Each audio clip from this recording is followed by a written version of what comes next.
Millennium, the Seventh Day by Bonck.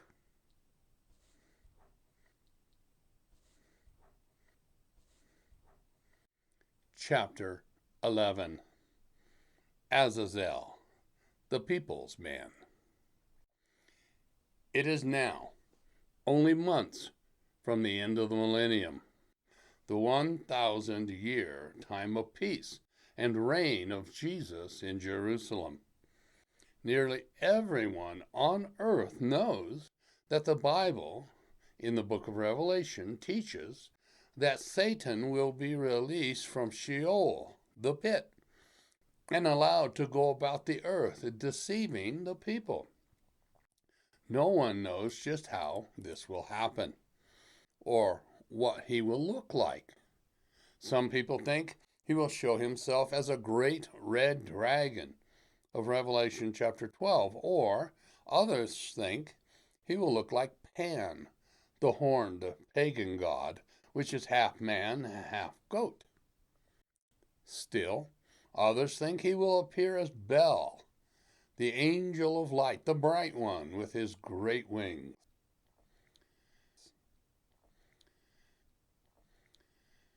Some people believe he will have an entourage of mighty angels and demons and will be prepared to face down Jesus, regardless of who you hear in the frontiers. They believe it will be a spectacular, revealing event that no one will forget or miss. For the past 5 years, there is a middle-aged man, which means that he's over 150 years old, named Azazel, living in the deep north settlements. He is a musician and singer. He has been a critic and an opponent of God's kingdom and Jesus specifically. His music and lyrics reflect his hatred of the things of God. However, he has managed to stay just outside any direct action being taken against him by law enforcement. But he is continually pushing his position. Azazel is a solo performer. He plays the guitar, tells satiric jokes, and sings. He travels alone from settlement to settlement in a large circuit.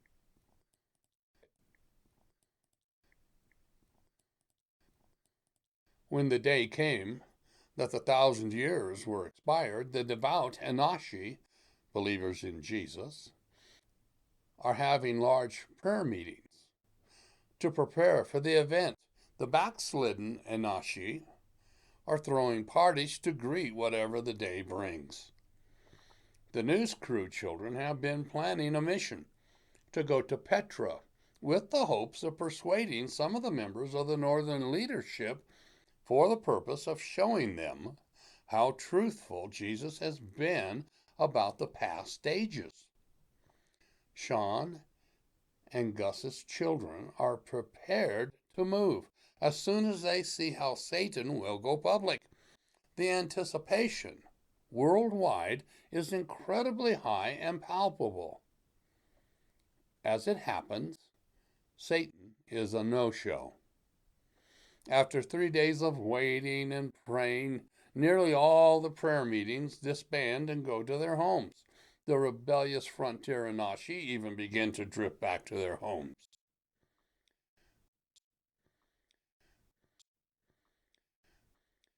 While Satan made no appearance in public, he was in fact released from his cell. He was taken from his cell and escorted by a band of God's angels to a location outside Jerusalem. He was shown boundaries around Jerusalem and the land of Israel where he cannot operate. If he is found within Israel or Jerusalem, he will be taken directly back to his cell, but not before he is publicly displayed and humiliated. He is also told that he is to limit his operations and deceptions and temptations to the Gentile nations outside Israel. Satan is taken to an undisclosed rural location and released. He just looked at the angels for a moment. Then, like a fish being released into a lake, he turned and disappeared into the night.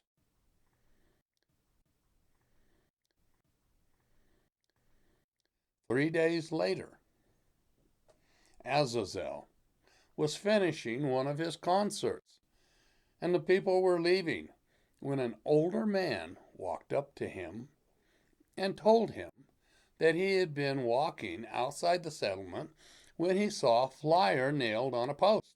It announced that Azazel was playing tonight, and it explained that Azazel is a leading opponent of the government in Jerusalem. The old man asked, "Why haven't I heard of you before? You have a great show. Your singing is good, your satire is spot on, and you have good edge to your wit." Azazel replies, "I'm a bit of a loner, and even my brother, who is my only relative, has disowned me years ago. I like performing, but beyond that I don't like people very much. The people like my jokes and songs a lot, but me, not so much. So I travel alone, almost always walking between towns, and sometimes it's weeks between appearances."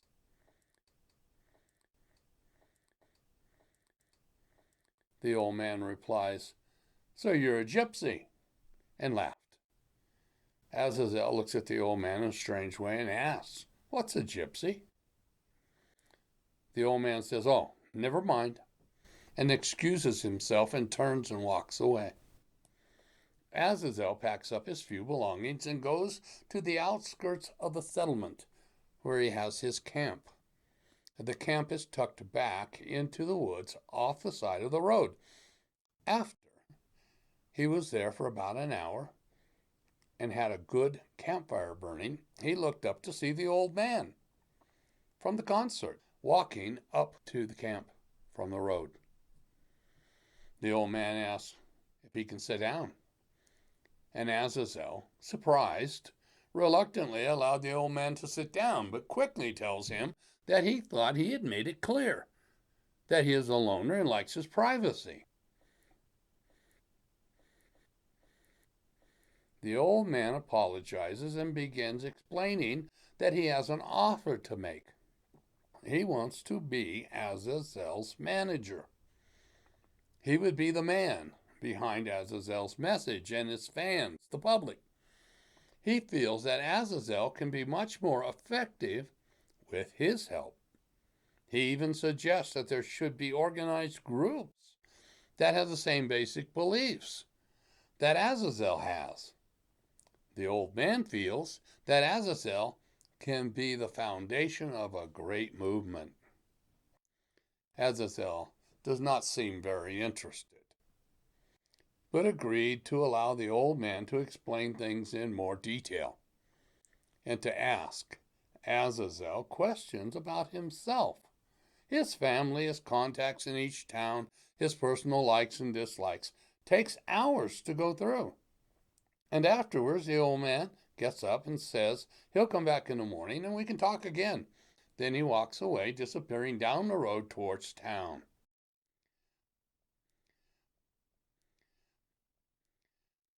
The next morning, the old man shows up with some breakfast from the inn in the town. He also has a day back for walking with Azazel to the next settlement. They start talking right away. They don't stop until they stop for the night. It was a little strange. When they stopped for lunch, the old man started playing Azazel's guitar and was playing in the exact same style as Azazel.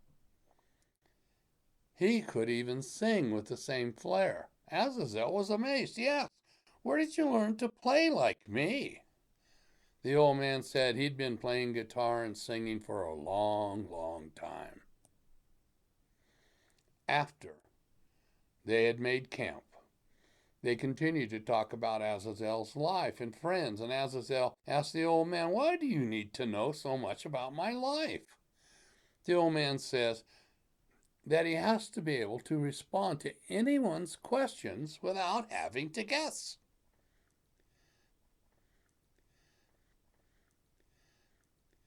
That night, Azazel performs a really good program, and the people are laughing at his jokes and satire. However, at the end of the show, he just closed in the same old manner and dismissed the people.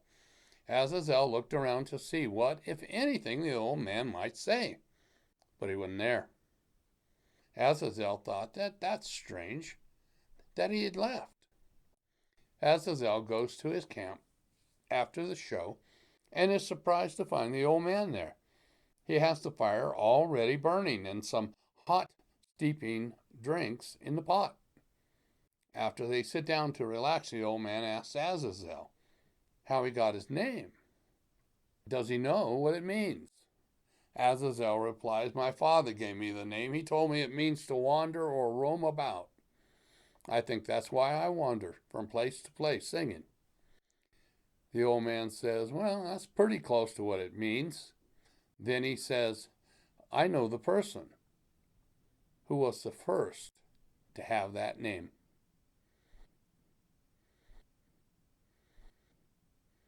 Azazel looks at the old man with a questioning look. "How do you know he is the first? How can you be sure?" The old man replies, "Because I've known him for 7,000 years. In fact, until just a few days ago, he was in prison with me, although not in the same cell." Azazel indignantly retorts, "That's stupid. No one lives for 7,000 years. What's your name? Tell me what's your name." The old man replies, "I have many names, and they all fit me to a T. Halel, or Lucifer, Bel, the bright one, Pan, the horned half man, half goat, or Apollyon, lord of the pit. And your favorite, Satan, the adversary. Oh, and don't forget, the devil." Azazel snaps back, "Shut up, that's not funny. Satan is supposed to be an angel, and you're no angel."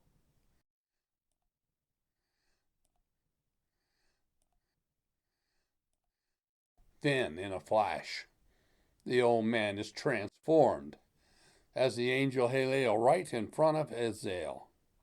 And then a voice is heard from the woods, shouting, "Run away, run away, run away."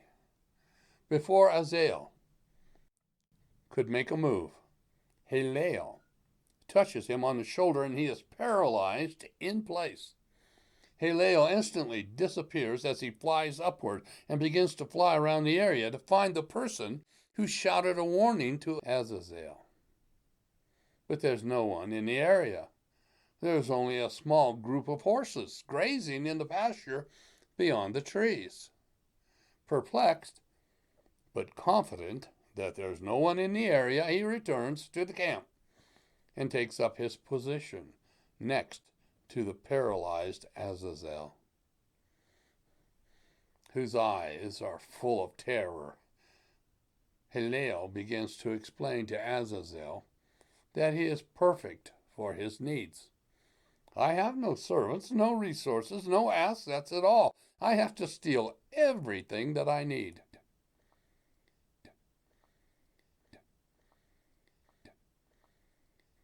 You have a reputation of opposing Jesus and have been traveling around stirring things up.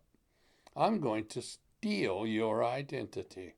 I am going to use you and work behind you, but you're a loser. You have no vision, no energy, no real direction or goals. You will just dwindle away in self-destruction. I'm going to speed that up. Your life will be valuable to my new movement."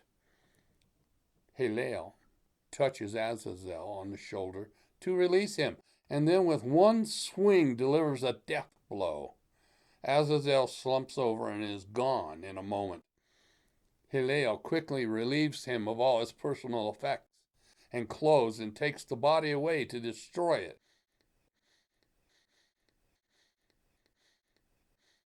Just before dawn, Hillel comes back to the camp, wearing the freshly laundered clothes of Azazel and looking like him. Hillel's copy or transformation into Azazel is amazing. He is completely the same. Even the little traits and habits. As the sun begins to come up, two Anashi law enforcement officers come walking up to the camp. They introduce themselves to the new Azazel as he is cooking some food on the campfire. He offers them a hot drink. They respectfully decline. The officers ask him if he is okay. Azazel replies, "Yes, I am. Why do you ask?" They reply, "We had a report that you had been killed last night by another man that was with you."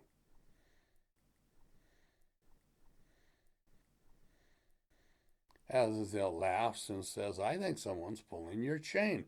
Who told you that?" The officer says, "A little bird told us." Azazel continues, "The old man that was here last night left before I went to bed. He probably went straight back to the settlement. He had stopped because he likes guitar music." The officers continue to ask Azazel questions about himself to establish his identity. After a while, they are satisfied that he is Azazel, the singer, and they walk away. As they begin to leave, Azazel picks up his guitar and begins to practice for the next show, which is that night.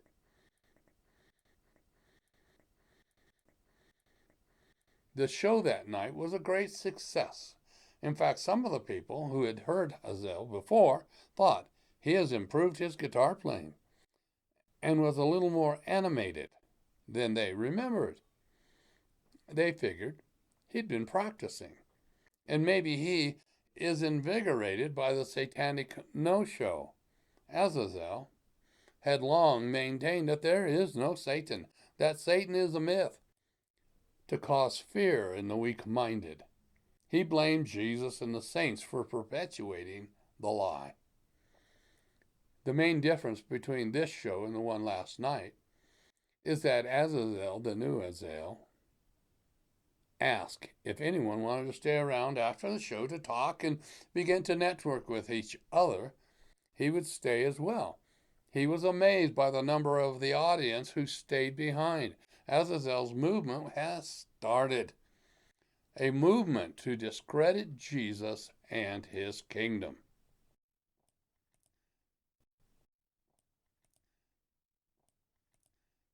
It's been now nearly 2 years since Azazel's movement started at the concert. His call to rebellion has struck a chord with the frontier settlers who want to live without any obligation to Jerusalem, Jesus, or his rod of iron.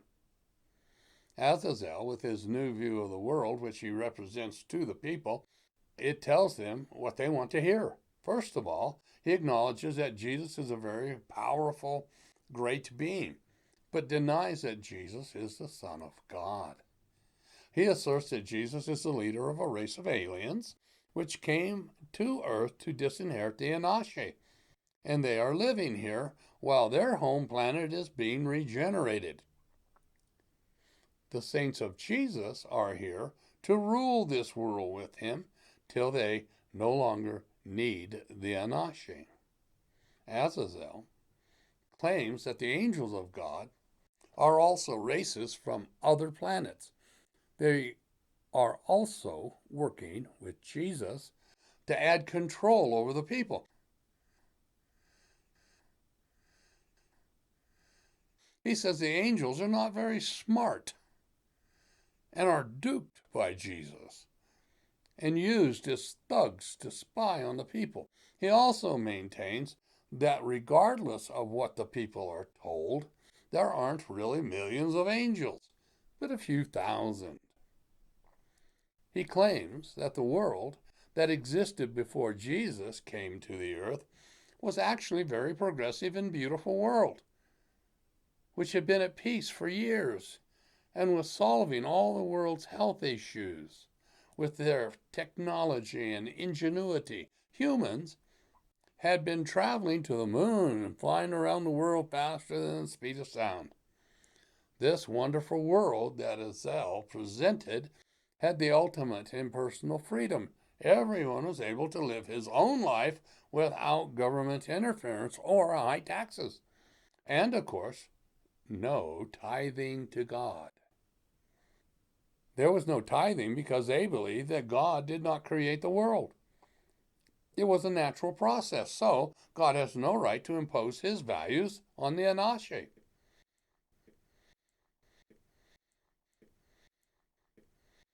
He also asserts that if the world before Jesus had seen the problem coming, they could have united, resisted, and defeated the aliens. When people question Azazel as to where he got his information, how do you know these things?